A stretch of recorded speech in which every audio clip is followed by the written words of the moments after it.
We are ready to jump into the game. Let's do it. Here at the IronSquid number 2. And to the top right, in the red, currently teamless, but still wearing the tag, it's PartinG. And starting at the bottom right, we have Nestea starting for Incredible Miracle in blue.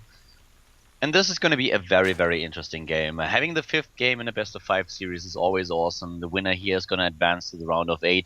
PartinG, Nestea, so far they have given us very short but very entertaining games, especially Nestea with a lot of aggression, trying to make sure that PartinG doesn't get into this perfect mode where he is like the best Protoss player against Zerg on the entire planet. But now on Whirlwind, it's going to be difficult for him to pressure PartinG up to this point. Yeah, I agree. And I think that Nestea has to play straight up at this point on the final map.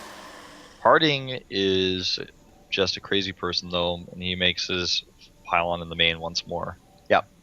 One of the things that PartinG was always a little bit concerned about when he was executing his Immortal push is that even when he did it against Live, even in the weeks before that at the Blizzard Cup, at the WCS, I talked to him a lot about his strategies, and he told me that he feels he can't rely on his Immortal push too much. He doesn't want to show it too much. He needs to come up with different strategies. And for him, it's always the question, do I really go into this build again that people expect from me right now? Or do I try to play a different style? Against Violet, we've seen him with so many different openings. And it's just like, he always tries to act a little bit cocky when he is in an interview. Like, yeah, you can try, but you will never beat my Immortal push. Yeah, or like you this. Can try to do my Immortal push, but yours will never be as good as mine. But in reality, he's actually a player who really thinks a lot about what he does, and is sometimes, yeah, not as sure as he comes across. Yeah, I mean, his personality in real life and his personality in interviews, for example, is very different. Yeah, he's also a very young player, which is, of course. How old is he actually? I don't know. PartinG is 18. Okay. I assume you mean Western age. I knew that was coming. I have no clue. Okay. Every single time someone tells me his age, I forget to ask if that's Korean age or like the Western age. So yeah, in one of the two he's 18 now. But Nestea is 30. Actually 31, I think. Yeah, I think he's 31 in Western age now.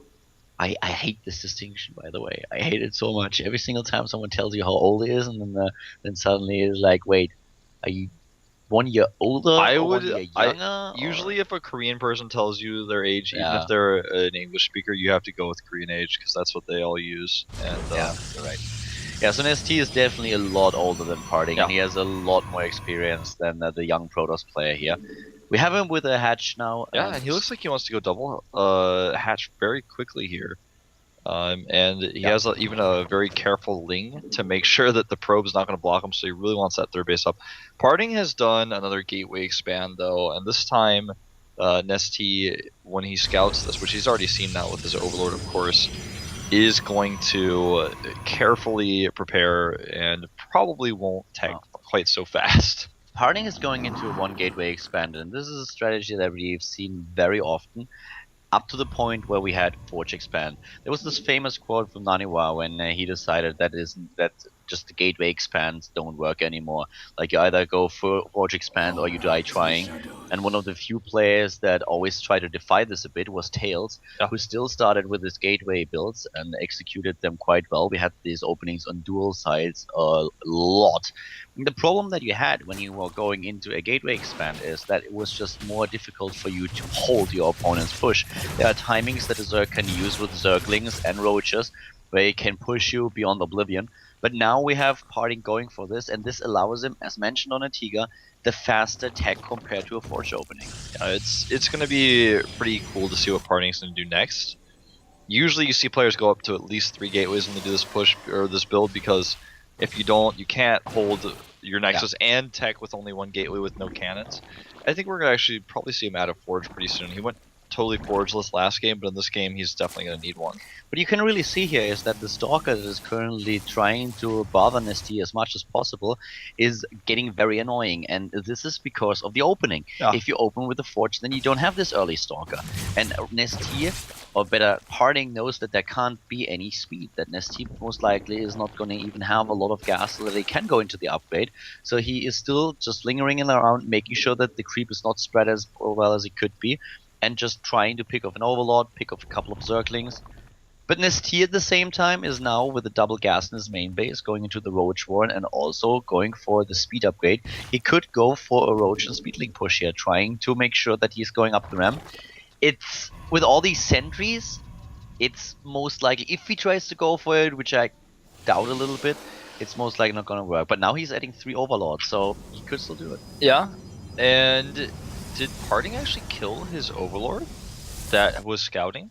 I think he did. So this is a moment where Nestea doesn't know if PartinG is doing a risky, fast third base, so this could be another way for him to scout just aggressively with his units. And talking about aggression, we have PartinG moving out, and he already has a forward pylon. He's adding a second one, and PartinG really tries to be the aggressor in this game. He's moving out with this. Yeah, it looks like PartinG is gonna almost lose some sentries in the middle of that, barely saves them.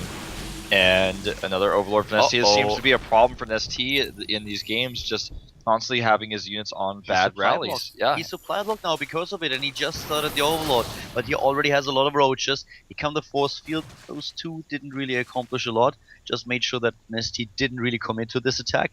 But in regards to army supply, we have Nestea in the lead with 39 to 28. Yeah, and the position for PartinG, of course, is now that he knows exactly that Nestea has those units. He can pull back, make robotics. He can actually start a third Nexus fairly soon. He is going to have to wait a little bit and make a few more sentries because without perfect force fields, he won't be able to hold the Nexus without cannons. He doesn't, have any Forge Upgrade started until just now, this moment I speak, so he needs to get those out pretty quick as well because Nestea's ahead with his +1 research. PartinG's attack or aggression didn't do anything, and he falls back Twilight Council and the Robo, so he wants to go into this third base with Blink and a few Immortals, also the Observer to have the vision. But it's not going to be very easy for him, especially with Nestea already prepared to go for aggression. He has the control of the map now. Did not find the second pylon on the other hand, so this is something that PartinG later on can still use to warp in a few zealots and maybe attack the third base. The lair tech for Nestea is already started, nearly completed, and a lot of spine crawlers now. He's not quite sure yet what PartinG is going to do.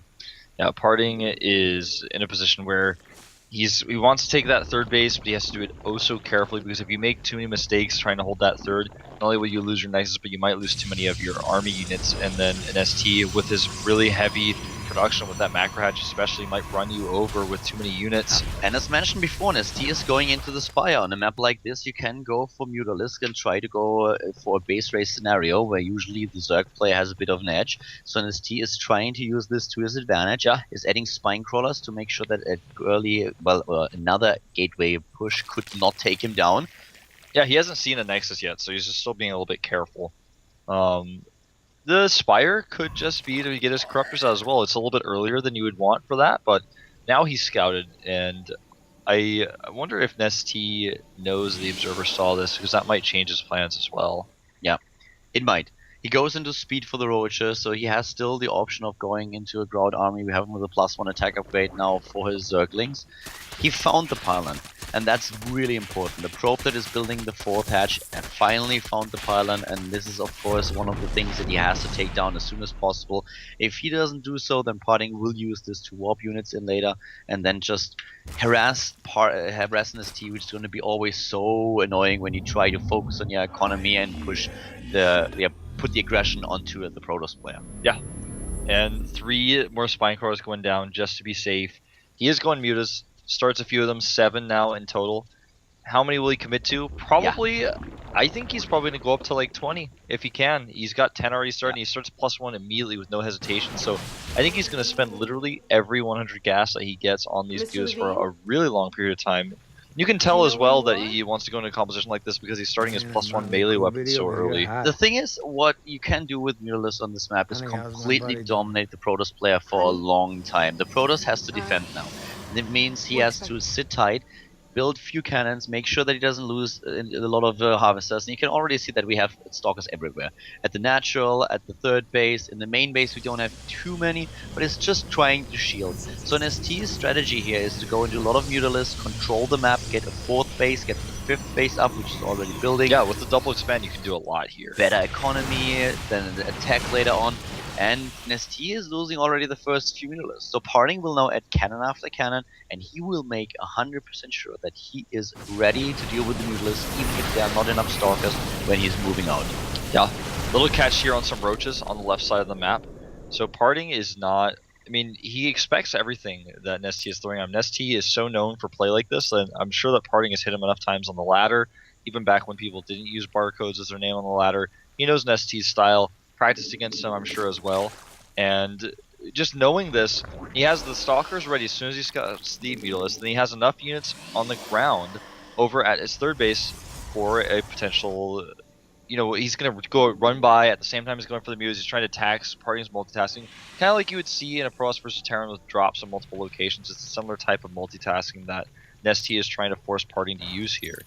Nestea is getting a lot of gas at this point at every single one of his bases because he knows that's going to be so crucial for his build. He's already heading into the +2 upgrade for the Mutalisk, and the count is just getting higher and higher. He's already S24, and he's most likely not even going to stop here. He's about to be supply blocked though. But all the additional upgrades are already started. He goes into the Baneling upgrades too, and now here come the Mutalisk trying to find an opening, but PartinG, he's just ready. He is anticipating all of this. And he can start a transition. He can even go into a Templar Archive and start to add Storm against this. Yeah. Takes out another Muta during that blink as well, so just trying to keep Nestea's Mutalisk count as low as possible. Nestea, on the other hand, of course, doing just the opposite, continue to make them. Does lose another Mutalisk here. And I mean, Nestea has a composition that PartinG is dealing with so well right now, but at the same time, PartinG can't really move out. And eventually, he is going to need to either kill Nestea or take a fourth base. That moment will come. And as soon as he's moving out, he will spread his units pretty thin. So Nestea with definitely the better position in the mid game now, but the game is now reaching a point where PartinG can move out. He's about to complete +3 attack that would help his Stalkers a lot. And he's up against so many Spine Crawlers. Nestea is playing this so safe. Another 12 Spine Crawlers that were just on the production tab. Yeah, he has the money and he has the time to make all these. Yeah, and he could even later on sacrifice a lot of his drones to get more potential army supply. The Spine Crawler wall is getting insane. It's massive down there, and he's got, of course, Spore Crawlers going up as well, just to make sure that he's going to be able to defend. And if the longer game goes, he can just make more and more of those. And eventually, sometimes you've seen crazy games like Ohana, Curious versus Creator, where you have literally 40 Spine Crawlers, but Nestea could have even more than that. He's going to go for an attack here. There's a lot of Banelings with this, and this is going to force the Stalkers to really micro well. Force fields were really good. He even double layered the force field because you want to make sure that those Banelings don't run into the Stalkers. If his Stalker count is gone, then the Mutalisks will take out everything else. So he really has to keep them alive. But Nestea is immediately replenishing his army with another 10 Mutalisks. He's going up to 35 while taking into Hive. Yeah, this is so scary for PartinG because, his micro has been perfect so far and he is dealing with this. But that Mutalisk count becomes so threatening, you're so worried that you might just not have enough Stalkers. But PartinG is playing this great. He was able to take out so many units. Nestea lost 7,500 resources. PartinG only lost 2,000. Yeah. This is because all these force fields trapped the Banelings and then the Colossi did the damage. So at this point, Nestea still has this very mobile army on the map, but he has to be very careful how he approaches this. There are a lot of Stalkers. 43 against 36 Mutalisks. Yeah, and PartinG really needs to make something happen on the map. He may hit this timing before Broodlords come into play, as the Hive is not even finished yet, and try to end the game here, but he's attacking a position now which is the closest base of Nestea, which he will have to cancel. But he needs to do something about those satellite bases on the left side of the map, because those are just out there, uncontested. If he's going to try to break down against these Spine Crawlers, this is not going to be cost efficient. He has a lot of damage potential. As long as the units aren't there, he can make it work. And once again, there are the force fields. The Mutants are heading into the natural, though PartinG is going to lose a lot here. He's trying to break through the Spine Crawlers, and he will eventually. There are a lot of them, but there are so many Colossi with the DPS, and the Stalker count is also very high. But those Mutants, they rip the entire economy of PartinG to shreds. He already lost about 40 Harvesters. 40 probes are down, and those two next side, they are gone. Yeah.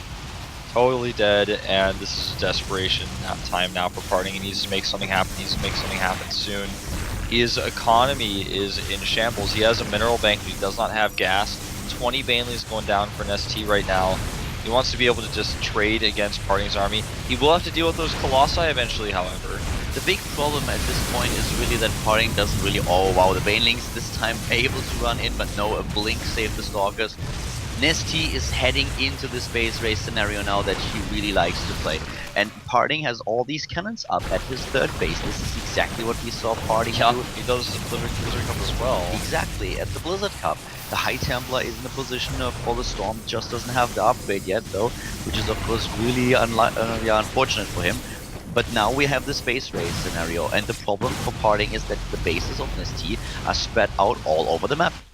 Yeah, Nestea moves forward with his Stalkers, and of course those Colossi will take out the hatchery here, and PartinG has a very, basically the direct counter to Nestea's army, and that Nestea will never in a million years be able to fight this army with what he's making right now, and he's starting to lose his tech too, so this could actually snowball into PartinG's favor where he eventually just kills all of the tech, and then Nestea can't switch into a composition that he can win with. And the thing is, the big difference in supply is mostly Harvesters, so great Blink once again dodging those Banelings, and he takes down the tech, as you already said, Wolf.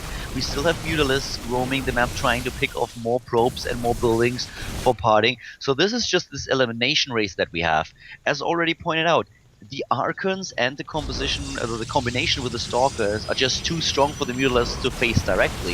If Nestea really wants to take down the army, he has to switch the composition up. Yeah. He needs really Infestors, and you know, he lost his Infestation Pit, he's gonna have to remake that too. He also lost his Lair, so it's gonna be a really long time for his tech to come back. It's totally started over from the beginning now. But Nestea is now in his opponent's base, taking down gateway after gateway, pylon after pylon, making sure that the production of PartinG is not something that he can simply rebuild. And yeah, at the same time we have PartinG at the bottom left of the map also just continuing his hunt for buildings and bases. He wants to kill everything that Nestea has, and you know, he knows his Nestea as the more mobile army.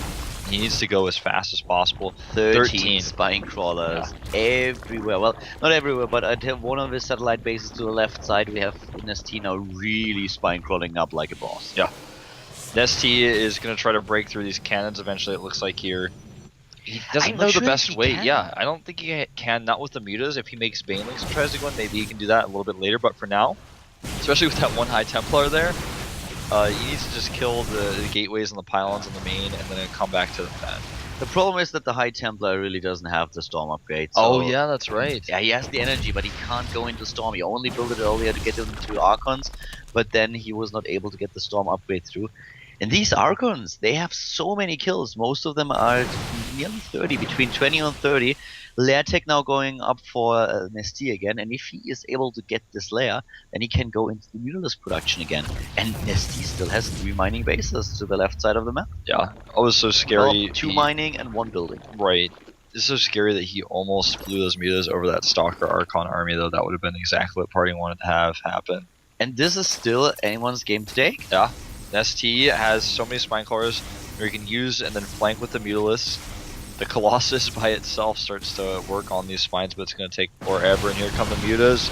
He wants to engage it. There's a lot of Banelings underneath as well, but they're hitting it against Archons. This is not what Nestea wants. And those Archons got a few shots off. Those Mutalisks are in trouble. He wants to kill the Colossus. As soon as the Colossus is gone, PartinG has to engage into the spine crawlers. Yeah, I think Nestea with a little bit of bad rallies on those Banelings. I did not think those detonates were intentional. He's gotta, the one Colossus. Yeah. He's gotta wait for the perfect moment to engage here. Oh! That is not the perfect moment to walk into the spine crawlers. There's never a perfect moment to walk into spine crawlers. Unless you have a damage. Exactly. Here we go. The Banelings go to the front. He forces the Blink Stalkers back. And Banelings into Archons is not what you want. It's the worst possible thing a Baneling could ever run into. The amount of hit points an Archon has, well, the amount of shields it has. Yeah. So this is definitely a situation that is a little bit uncomfortable for Nestea. He's really pressured here, and PartinG plays this just so smart. He always shields the Colossus and is in the perfect spot to take out the space. The problem for him is really that Nestea is not relying only on this one. His tech is actually at the bottom left. Yes. Here we go. He targets down the Colossus. The Mutas take a ton of hits there. That was a good trade for PartinG overall. He doesn't have that power to poke the spine crawlers down anymore now. He has to actually engage straight up, and that's something that he cannot afford to do. Yeah. He needs to take that base out that's nearby. I think he knows about it. He can see the creep, so If he goes over there, he could easily take it out. He should have seen it, and of course to go to the bottom left, he has to go through the spine crawler wall here first. The Baneling's moving in once more. Most of the Archons are gone. 3 are still alive. He's trying to pick all of them up with a good target firing. He could have done it. No. But the Mutalisks are now once more making sure that there's no 4th base, and Nestea is now getting the Spire. This is what we said earlier. If he can do it, then he can start building Mutalisks again, and this will give him more mobility and also add to the threat to PartinG's base. He could also, if he wanted to, go into some Infestors, but that's not really Nestea's style. We saw that already when PartinG was in a similar situation in the early game. PartinG is trying to commit here. So many Banelings, Nestea is really relying heavily on them. Problem. You know, we can't really break through these spine crawlers with this army. He's trying though, but the Banelings, they are ready, and as long as those Stalkers stay off the creep, they are fine. But when they move onto the creep, that's a different story. Then they can blink all they want with all the momentum. They might be able to, the Banelings might be able to connect. Top right, the Mutalisks is still doing damage. Top left, another base being built. I feel like Nestea's starting to get edges in this game, but his spine crawlers, he's got to constantly rebuild them. He's desperately trying to survive here. A gas is taken out for PartinG, and that's really important because this means Nestea's not going to be able to get the Mutalisk count up as easily as he would want to. And Nestea's building more and more drones to the top left, so he really has a decent economy. PartinG is only on 1 base, and that's the only base that he can have. There are so many cannons. He has about 24 of them, because that's all that he can do at this point. Defend this base, mine from it, and save the buildings that he has over there. Whereas Nestea is trying to get the entire map back. Yeah. Nestea has some creep tumors kind of in the middle of the map, a little bit randomly. Almost looks like a heart or something. PartinG wants to go here, but you can't put the Archons in the front. That's why he's consistently trying to push them to the back. If the Archons are at the front, that's the worst possible case because, yeah, they're really tanky, but they need to get closer. They only have 3 range. And he needs them also for later. Yeah, he needs them for the mutas. And he's actually starting to pick off more and more Nestea's mutas the longer this goes on. Yeah. Nestea's down to 13. 13 Mulas against 42 Stalkers and 3 Archons. The army of PartinG is a lot bigger. 100 army supply against 64. We have those bases to the top left now. Can he get the gas that he needs to get his Mutalisk count up? Or is he just relying on those Banelings and hopes that they will be able to connect with the Stalkers eventually? That's what we're going to find out. He's really trying to make something work here. PartinG, that is. Needs to micro a little bit better, though. Loses a Stalker. It's so tense.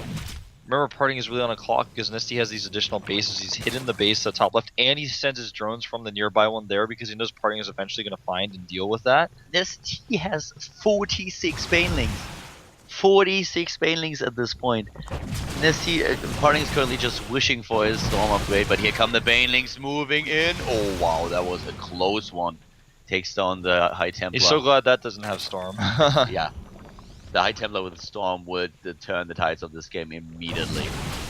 And here we go. PartinG comes in one more time. He wants to actually force the Banelings to roll once more. Every time he forces the Banelings to go, Nestea loses a lot. This is like 2 oceans colliding. It's like both of them having tides going back and forth. 2 spines go down, and PartinG retreats again. Top left, gas is now being taken by Nestea. He's getting all these bases up again. And PartinG can't actually try to split a group of Stalkers off to go to the bases because then the mutas will just kill them, and here goes another trade that was actually a little bit better for Nestea. But he can't, neither of them can actually just kill each other. Yeah, and PartinG is mined out now. PartinG can't even build another Nexus. He is mined out, he can load a distance mine, but that's all there's to it. This time, PartinG seems to be willing to commit. He's going for the force fields, shutting those Banelings out. They can't engage. They are blocked on the left side. Another force field, but here come the Banelings come rolling through after all, a few of them. This is so close. He needs to get through and take out those Stalkers. Now the force fields are gone. Nestea is on the chase with PartinG. I think they have too much here. PartinG is trying to move in, and Nestea is so close of advancing. Nestea is gonna lose a lot. I don't know, this is got such a weird game. But yeah, you're right, PartinG is getting an edge here. But does he know about the base to the top left? Yeah, another and problem so is many spines in the main as it's well. another spine crawler wall. And if he can get the spine crawlers up at a concave at the top of the ramp, which he will need a creep tumor for. And you know, the thing is, there are nearly no mineral patches left at the base that just died. Yeah. And now the game begins anew. It does. Here we go. He actually is able to get all the way up the ramp. Nestea continue to pick off PartinG structures. Top right, we have more and more structures dying. The big problem for Nestea is he can't engage into the cannons. That is what he cannot do. Yeah. It's going to be not without a ton of Banelings or even Broodlords. Is he going to be able to do that? PartinG with a little bit of awkward micro here, trying to find the best angle. But unfortunately for him, Nestea just has the better coverage here. And he can't even... He's in a situation where the Spinecores are so close to his army, he can't even stand here without taking hits, really. We have 26 Banelings left. PartinG is waiting for the shields to regenerate. Top left, the mining still going on for Nestea. And Nestea, for that reason, is now building more Zerglings. He's trying to get the Baneling nest up again. His Mutalisk count is at 21. The Stalker number is now down to 36. And PartinG decides that it's time to go. Really good angle. But now with the Banelings, and they connect. A few of the Banelings connect, and now more and more of those Stalkers, they are dead. But here come the Mutalisks and the rest of Nestea's army. That I'm not quite sure if that is so close. Yeah, Spire goes down. Eventually he's going to run out of Sentry energy though, and PartinG actually decides, I got to get out of here. He just used his blink, and Nestea could come in. PartinG is now at 29 against 20, 29 Stalkers against 21 Mutalisks. This is getting a bit crazy. Especially since PartinG now lost everything on his supply. He has an only army supply left. 75 against 76. Yeah, Nestea with additional Banelings, just a few of them. Not using all of his gas, being very conservative here because he knows he may want to remake his Spire. I actually think Nestea has done it. PartinG doesn't know about those mining bases. That's the big problem that he has. He doesn't know about these two bases to the left side of the map. If he knew, he could have taken them out earlier, but he didn't, so now he's falling farther and farther behind in the game. What a crazy game 5 this is. This is deciding who goes to the round of 8. Here come the Muse. Nestea goes for the engagement.